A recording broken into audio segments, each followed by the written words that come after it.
Well, good morning, folks. I just had to make note here of this slab here at 2526 and let everyone know what a brutally tough day Juan and his boys had yesterday. We had the first pump truck breakdown, mechanical problem. Say they sent a 911 to get another pump truck. And after it was poured and they got to finishing, so they just standing around like waiting for this new pump truck to come. Very frustrating. They started finishing and then we had a frog strangler rainstorm. So they were soaking wet like rats and they covered the entire slab with plastic. And they were just camped out wet and sitting in their damn trailer. Cleared up, they came out, started finishing some more. And it started raining again and they covered it up, went sitting in there still soaking wet. And I cannot tell you how hard they worked because you can see no evidence on this slab that it rained. This is just, they just had a crappy day, folks. And that's why I always treat the workers real well. And you get this, that's why they're getting the popcorn chicken I ordered from Publix says it feeds 28 and there's only 4 of them. I think we're going to take good care of them today. But this, I mean, less quality tradesmen, this thing will look like you're walking on the moon. When it gets rained on and they don't take the proper precautions, then what happens is you don't get this smooth. It don't look like this at all. The rocks, the aggregate, is what you see everywhere because the water will run the slurry right off the slab. You can see a teeny bit right there. You can see a teeny bit, but they covered it in plastic, and that's why it's nice and smooth. Do have some logistics news, and this has caught my company nationally. That DinShield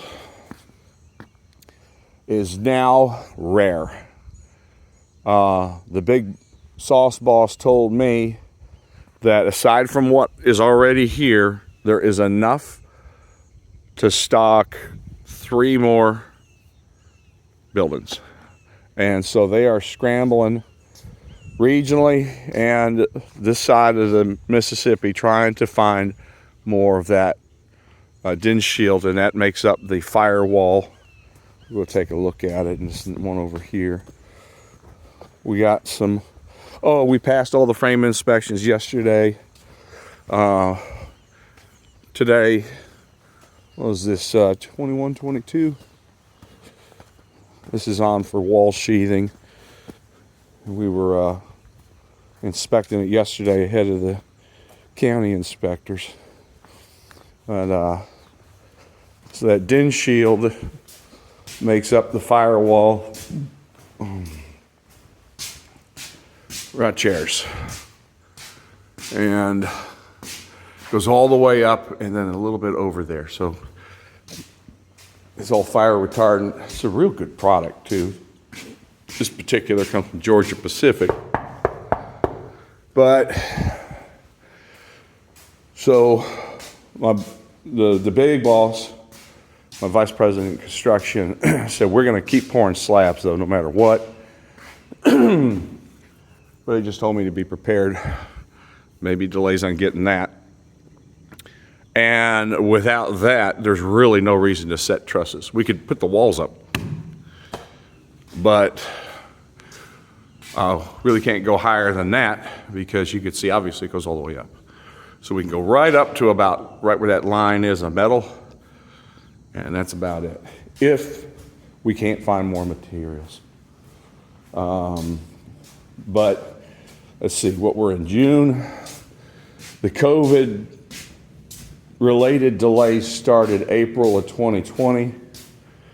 And this, another thing is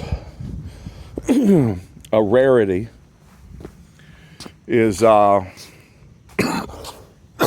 excuse me, the wire mesh that we put in the slab. That is now virtually unfindable. So we are going to start using a more expensive concrete to keep moving. And it has tons of fibers in it. Looks like fiberglass. I saw the stuff, let's see, 15, 20 years ago. Started coming out.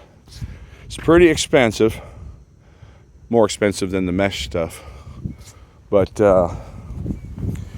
it looks like this next slab here, the slab pack that got delivered, it looks like this will be the first one with that new concrete. Well, it's not new at all. It's been around a long time.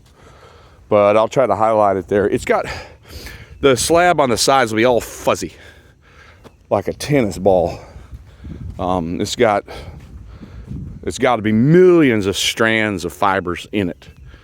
And so we got to pay up. And that's all right. The Juan and the boys love it. They ain't got to mess with all that damn wire mesh. They love that stuff. So good for them, especially after riding a struggle bunny yesterday all day getting that slab done. Underground plumbing past here, so I expect them to be starting to do slab prep. Brian, electrician, he had his boys out, and I'll show you the floor outlets.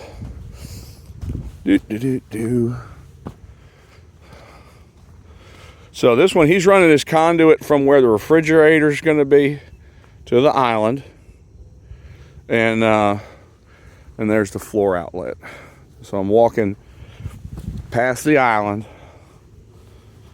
and then this will be the sliding glass doors, and then here's the floor outlet, and run the chase from the side wall there, and there's one over right there's. So this is ready. Again, like I was saying, is you young superintendents there, keep your electrician in mind all the time when you do undergrounds. Help the guy out. Help the guy out. Now, granted, usually electrician doesn't have a whole lot of underground, except when you go like commercial project, like retail. So if you think of, say, Walmart, when you did a Walmart, I actually did a Lowe's a long time ago, and so you have all those little kiosks all throughout the store. You got all those cash registers, and you run a whole bunch of underground electric there.